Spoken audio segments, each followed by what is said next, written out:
जय श्री राधे। पूज्य श्री सद्गुरुदेव भगवान के चरणों में प्रणाम। पूज्य श्री राधे श्याम मिश्र जी के जीवन चरित्र से पूज्य श्री राधा बाबा के संस्मरण। मिश्र जी कहते हैं, बाबा प्रतिदिन प्रातः मुझसे एक अध्याय गीता जी का एवं विष्णु सहस्त्रनाम सुनते थे।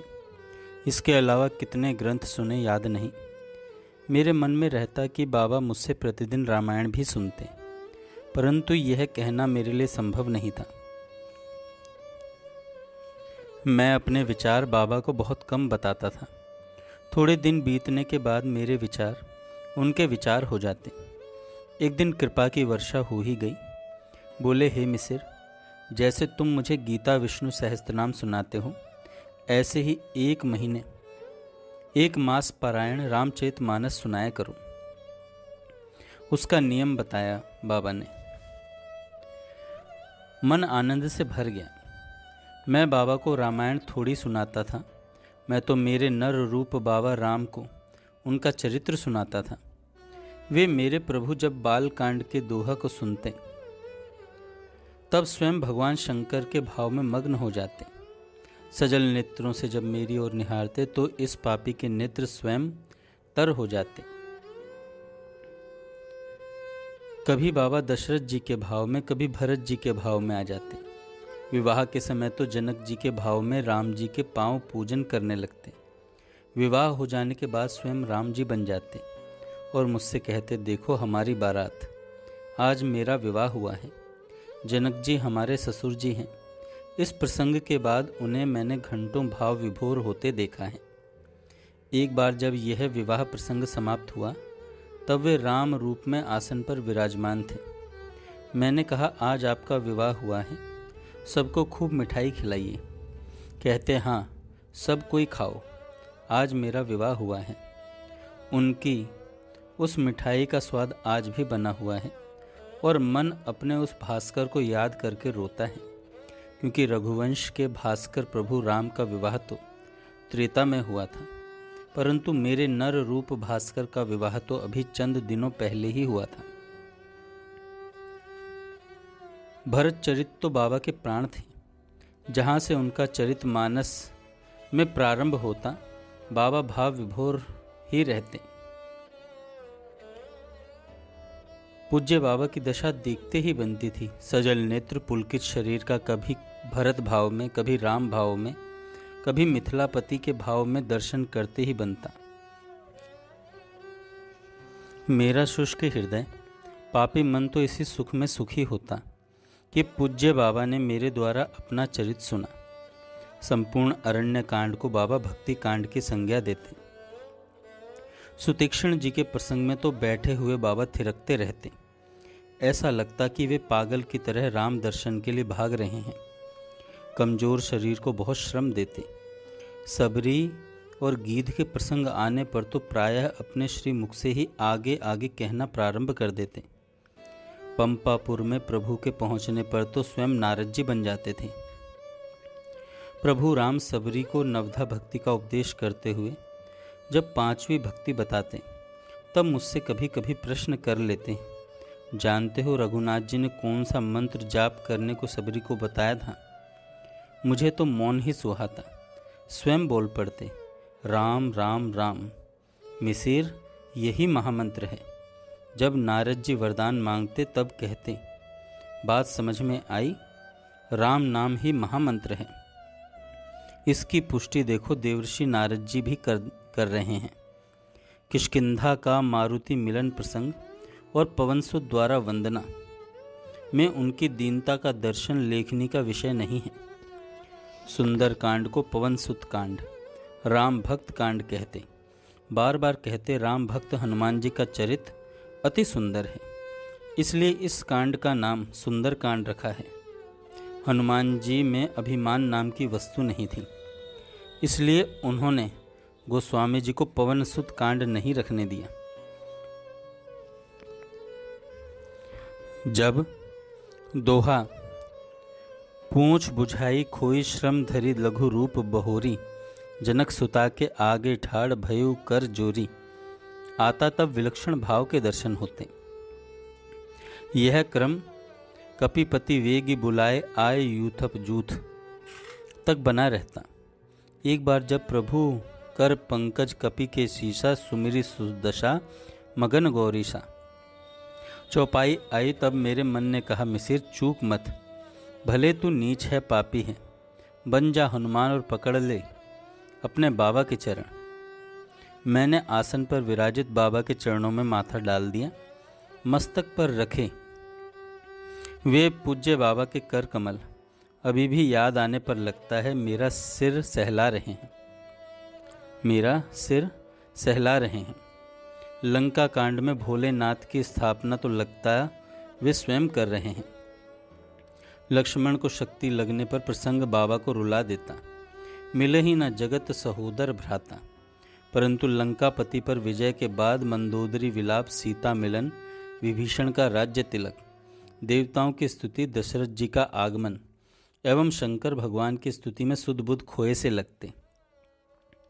जब उत्तर दिशा ही विमान चलायो, चलत विमान कोलाहल हुई, जय रघुवीर कहीं सब कोई, चौपाई आती तो लगता राम ही सदल लंकेश विजय के बाद अवध प्रस्थान कर रहे हैं। उत्तरकांड में रहा एक दिन अवधि कर कहते ही रोने लगते। जब तक रघुनाथ जी भरत जी को उठाकर हृदय से नहीं लगा लेते वे रोते ही रहते। यह कांड उन्हें बहुत प्रिय था। इसके विविध प्रसंगों में उनके हरि रूप के दर्शन होते। प्रायः जब भुसुंडी प्रकरण आता तब बाबा अंतर्मुख हो जाते। लगता कि वे ही भुसुंडी जी हैं और अपने राम से वरदान मांग रहे हैं। प्रायः हर बार जब मैं मानस की चौपाई की अंतिम पंक्ति राम भजे गति के ही नहीं पाई जैसे ही कहता, वैसे ही आगे के तीनों छंद पाई न केहि गति पतित पावन से, पायो परम विश्राम राम समान प्रभु नाहीन कहो, स्वयं ही कहते। उस समय ऐसा लगता गोस्वामी जी ने रामायण लिखी वह अक्षरशः सत्य है। ऐसा भाव, ऐसा विचार किसके मन में, किसकी वाणी में आ सकता है। मेरा मन कभी कभी बहुत पछताता कि हाय रे, प्रभु राम ही मुझे बाबा के रूप में मिले थे, मैं पहचान नहीं सका, समझ नहीं सका। एक दिन प्रातः काल का समय था। मच्छरदानी में बाबा विराजमान थे। मैं बाहर नीचे बैठा था। मैंने बाबा से कहा, बाबा यद्यपि ऐसा नहीं होना चाहिए, लेकिन आपकी लीला को कौन समझ सकता है। यदि आप पहले लीला संवरण कर लें और मैं रह जाऊं, तो आपके गमन के बाद मैं कहाँ रहूं। बाबा ने कहा, तुम्हें वाटिका में तो नहीं रहना है। जब तक घर वाले तुम्हारा त्याग न कर दें, तुम्हें घर पर रहना चाहिए, क्योंकि बिना पूर्ण वैराग्य के घर नहीं छोड़ना चाहिए। यदि घर वाले त्याग दें तो अयोध्या में रहना। मैं बीच में पूछ बैठा, वृंदावन में ना रहूं। बाबा ने कहा, तुम राम भक्त हो, वृंदावन वास तुम्हारे लिए नहीं है, तुम अयोध्या में रहना। लीला संवरण के अंतिम वर्षों में न ठीक से जल पीते, न प्रसाद पाते, न हजामत बनवाते, न नखून कटवाते। मैं 8 बजे प्रातः सेवा से चला जाता। फिर कभी कभी दोपहर तक जल ही नहीं पीते। जो आता डांट देते। राम स्नेही जी ने मुझसे कहा, मिसिर आप बाबा को जल पिलाकर तब जाया कीजिए। उस एक सिकोरे जल को पिलाने में कभी कभी आधा घंटा लग जाता। बच्चों की तरह उनको फुसलाकर जल पिलाता। भूमिका बनानी पड़ती कि अब जल कैसे पिलाऊं। 1 से 11 तक गिनती गिनता, सिकोरा हाथ में पकड़ा देता, मुख में लगता और गिनती गिनता, तब एक घूंट पीते। इस तरह कभी कोई कथा सुनाता बाबा को, अपने बाबा के साथ अपने जीवन का आनंद लेता, और वे भी सदा मेरी रुचि का ध्यान रखते। एक दिन 8 बजे प्रातः पाठ सुनाकर बैठा। बोले, मिसिर कितना बजा है। मैंने कहा 8। फिर बोले, यह रात का है कि दिन का। मैंने कहा दिन के 8 बजे हैं बाबा। मन ने कहा, वाह रे मिसिर, तू धन्य है, तेरी जननी धन्य है, तेरा कुल धन्य है जो तुम्हें ऐसे सद्गुरु मिले ही नहीं, अपना लिया। अब तू चूकना मत, तू अपने राम को पा गया, लिपटा रहे इन्हीं चरणों से। अंतिम दिनों में बाबा शरीर को बिल्कुल भूल गए थे। रात्रि में शौच जाते तो पूरे कुटिया के आसपास हल्ला मचा देते। डांटते फटकारते, जो सेवक रात्रि में संभाल करते उन्हें डांटकर भगा देते। जाड़ा है, बाहर बैठे हैं, मच्छरदानी में नहीं जाते। राम स्नेही जी या भगत जी दौड़कर मेरी कुटिया पर आते। मिसिर जी जल्दी जल्दी चलिए, जिद करके बैठे हैं। धन्य है मेरे राम। पहुंचते ही मैं गोद में उठा लेता और मच्छरदानी में लिटाकर कपड़ा ओढ़ा देता। ऐसा प्रायः होने लगा। उसमें कभी कभी मुझे मारते पीटते, कभी मैं तो काफ़ी ढीठ हो गया था। मुझे बड़ा सुख मिलता था। कभी कभी जब लेटा देता, गरम थैली दे देता, तब कहते अब जा, सब ठीक है। ऐसा जीवन का सुख लूटा है मैंने। स्वर्ग में यह सुख कहाँ।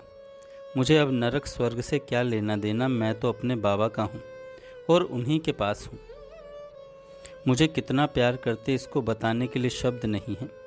एक बार प्रातः शौच के बाद, हाथ पैर धो चुकने के बाद, बाबा ने एक थप्पड़ काफ़ी जोर से बाएं गाल पर जमा दिया। हाथ पकड़कर मैंने और भगत जी ने आसन पर बिठा दिया। मैं अपनी जगह पूर्व की तरफ मुंह करके बैठ गया। आज मैं मन ही मन बहुत प्रसन्न था कि आज बड़ी कृपा हुई। उस समय मेरे बाबा की परमहंस अवस्था की लीला चल रही थी। वे मच्छरदानी में बैठे थे। बाबा मेरे मुख की तरफ देखते थे। थोड़ी देर बाद उनसे रहा नहीं गया और मुझसे पूछा, जोर से लग गया क्या? मैं रो पड़ा, नहीं प्रभु, यह दाहिना गाल प्रतीक्षा कर रहा है, एक इस पर भी। फिर मेरे सिर पर हाथ रखकर जरा सा मुस्कुरा दिए। मेरी दशा उस समय मैं ही जानता हूँ कि जिस बाबा को आजकल लोग पागल कहते हैं वे क्या हैं, कहाँ हैं, कौन समझ सकता है। एक दिन मच्छरदानी में लिटा रहा था। उसी समय मेरा एक कान कसकर पकड़ लिया। उनके नखून बड़े हो गए थे। मेरा कान कट गया, उसमें से खून निकलने लगा। मुझे तो इतनी प्रसन्नता हो रही थी और सोच रहा था कि मैं कितना भाग्यशाली हूँ कि मेरे प्रभु के साथ ऐसी लीलाएं कर रहे हैं। मेरे प्रभु मेरे साथ ऐसी लीलाएं कर रहे हैं, बड़े बड़े साधकों को दुर्लभ है। दूसरे दिन वही कान दिखा दिखा कर मैंने बाबा के नखून काटे। जिस दिन अंतिम बार बीमारी को वर्ण किया, उस दिन प्रातः 8 बजे मैं बाबा को प्रणाम कर स्टेशन जाने के लिए वट वृक्ष तक पहुंचा। तभी उन्होंने आवाज़ दी, मिसिर सुनो।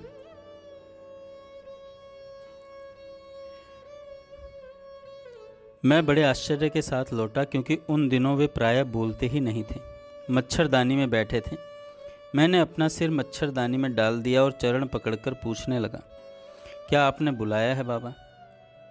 मेरे सिर पर हाथ रखकर सहलाने लगे और बोले, जाओ, कुछ नहीं। मैंने मच्छरदानी से सिर निकाला, मच्छरदानी ठीक से बंद की और पुनः बाहर प्रणाम करके चल दिया। उसी दिन उन्हें दिन के करीब 3 बजे गहरा हार्ट अटैक आया। फिर अंतिम क्षण तक वे शांत बने रहे और उनका उपचार चलता रहा। अब वे मेरे पुराने बाबा नहीं रहे जो अपने प्यार से नहलाते रहते थे। मुझे उनकी बीमारी की सूचना स्टेशन पर मिल गई थी, परंतु मैं तो उनके प्रति इतना आश्वस्त था कि उनकी बीमारी को कभी बीमारी मानता ही नहीं था, हमेशा उनका खेल ही समझता था। मेरे मन में कभी किंचित संदेह रहा नहीं कि काल भी इनका कुछ बिगाड़ सकता है। मैं स्टेशन से सीधे घर गया ताकि खा पीकर तैयार होकर जाऊं, क्योंकि रात में तो बाबा के पास ही रहता था। करीब 5:30 बजे मैं गीता वाटिका पहुंचा और सीधा बाबा के पास गया। पहुंचते ही जैसे ही उनकी छाती पर हाथ रखा, उन्होंने मुझे जोर से एक थप्पड़ मारा। थप्पड़ से आवाज़ आई कि यदि मैं लीला संवरण कर लेता तो तुम मुझको कहाँ पाते। मैंने तुरंत कहा, आपने ठीक किया जो मारा, मैं इसका पात्र हूँ। मुझे तुरंत आ जाना चाहिए था, क्योंकि मैं वह सेवक था जिसकी नियुक्ति आपने अपने पास 24 घंटे के लिए कर रखी थी। जब उन्होंने शरीर छोड़ा तब मुझे उत्तर मिला। जिस दिन मुझे हार्ट अटैक हुआ था, उसी दिन प्रातः जब तुम जाने लगे और वट वृक्ष तक पहुंच गए, तब मैंने तुम्हें बुलाया था। वह इसीलिए कि अब मैं पुनः ऐसी स्थिति में नहीं रहूँगा कि तुम्हें इस तरीके से प्यार दे सकूं। कितनी कृपा इस दास पर उनकी बरसती रहती थी। बार बार वह स्मृति मेरे हृदय को दहला देती थी। मेरे नाथ ने मुझको अंतिम विदाई किस प्रकार दी। उपमा न आन समान राम समान राम निगम कहे। मानस की यह पंक्ति मेरे बाबा पर पूर्ण रूपेण चरितार्थ होती है। बाबा जैसा भूतो न भविष्यति, जो नियम स्वयं लेते अंतिम श्वास तक निभाते रहे और जो नियम मुझे दिए उसे अंतिम क्षण तक करवाते रहे। 13 अक्टूबर 1992 को प्रातः 8:30 बजे बाबा ने साकेत गमन किया। मैं और जयराम उस समय सेवा में थे। बारिश हो रही थी जिसके कारण थोड़ी ठंड थी।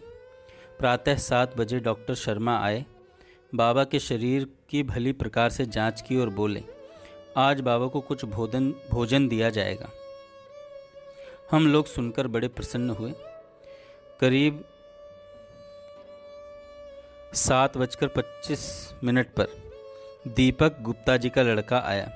मुझसे पूछा, मिसिर जी, मेरी माताजी का फ़ोन दिल्ली से आया है, पूछ रही थी कि वे आएँ कि न आएँ। मैंने कहा, भैया अभी डॉक्टर साहब तो ठीक हाल बता गए हैं, परंतु मैं कुछ कह नहीं सकता। यदि माताजी की प्रबल इच्छा हो तो वे स्वयं निर्णय ले लें। इसी बीच में रमा सरावगी आकर बैठ गई। उस समय करीब 7:30 बजे थे। बिस्तर के अंदर हाथ डालकर मैंने देखा कि लघु शंका से बाबा के कपड़े गीले हो गए थे। बाबा के कपड़े बदले फिर लेटा दिया। रमा मेरी ओर ऐसी दृष्टि से देख रही थी जैसे कुछ सेवा करना चाहती हूँ। मैंने उससे कहा, गर्म पानी की थैली ला दो। वह अपने को धन्य मानती हुई दौड़ती हुई गई और बड़े भाव से गर्म पानी की थैली ले आई। मैंने बाबा से कहा, ठंड है, इस थैली को ले लीजिए, हाथ सेक लीजिए। बाबा ने थैली ले ली और थैली को छाती पर रखकर बारी बारी से अपने दोनों हाथ सेकने लगे। रमा की आंखों से आंसू गिर रहे थे। मैं भी उसके भाग्य की सराहना कर रहा था और वह मेरे प्रति कृतज्ञता ज्ञापन कर रही थी कि आपके कारण मुझे यह सेवा इस समय प्राप्त हुई। मैं स्टूल पर बैठकर बाबा के पास चौकी से सटकर बैठा था। मेरे मन से आवाज़ आई, कपड़ा गीला हो गया है, बदल दो। अभी 5 मिनट पहले ही कपड़ा बदला था। मैंने सोचा कि यह आवाज़ क्यों आई, जरा देख लूँ। मैंने बिस्तर के अंदर हाथ डाला तो पाया कि कपड़ा गीला है। पुनः बदल दिया। मेरा स्टेशन जाने का समय हो रहा था। करीब 7:40 हो चुके थे। मैं बाबा के सिरहाने बैठकर पाठ सुनाने लगा। विष्णु सहस्त्रनाम, गीता, रामायण सुनाई। रामायण का पाठ ज्यों ही पूर्ण हुआ, पुस्तक बांध भी नहीं सका था कि इतने में राधा बाई आई और बाबा को देखकर चिल्लाकर बोली, बाबा कैसे हो रहे हैं? मैंने बिना पुस्तकों को बांधे झट उठकर देखा कि मेरे बाबा, मेरी निधि, मेरे राम, मेरे सर्वस्व अब अंतर ध्यान हो रहे हैं। मैं दौड़ता हुआ चोपड़ा जी के पास सूचना देने गया। आने तक बाबा पार्थिव शरीर को त्याग चुके थे। नीति प्रीति परमारथ स्वारथ, को न राम सम जान जथारथ। बाबा के लीला संवरण के बाद भंडारा के दूसरे दिन मैंने अपनी कुटिया की चाबी जगदीश जी को संभला दी। उन्होंने आग्रह किया, आप उसमें रहें। मैंने कहा, अब जब कुछ सेवा ही नहीं रही तो क्या रहूं। श्री बालकृष्ण दास जी महाराज ने मुझसे कहा, बाबा कहीं गए नहीं हैं, आप जिस प्रकार नित्य पाठ सुनाते थे सुनाते रहिए। मेरे बाबा को यह स्वीकार नहीं था, इसलिए बड़े संकोच के साथ मैंने महाराज जी से कहा, महाराज जी अब घर पर ही सुनाने की इच्छा हो रही है। बाबा के निर्देशानुसार मैं वाटिका छोड़ अपने घर इलाहाबाद चला आया। मेरे बाबा कहा करते थे, भैया अभी तो मैं एक देशीय हूँ, लोग कितनी दूर से कष्ट उठाकर वाटिका में दर्शन करने आते हैं। जब इस शरीर को छोड़ दूंगा तब सर्वत्र सबके पास रहूंगा।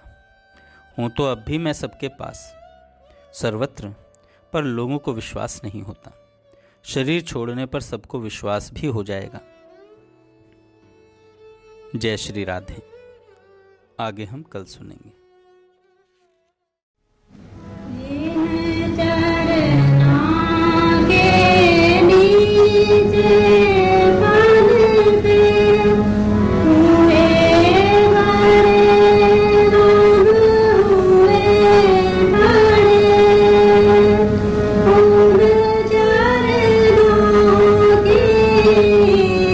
छाया में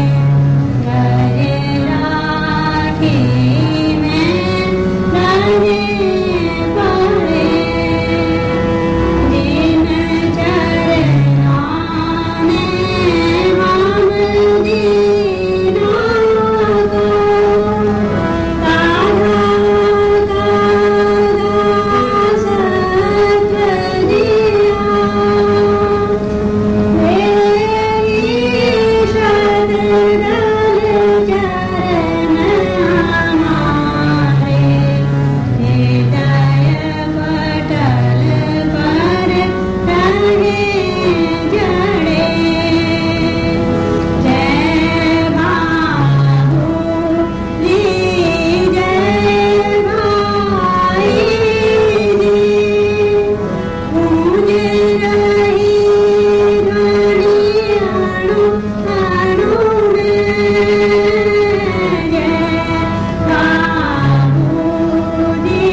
you.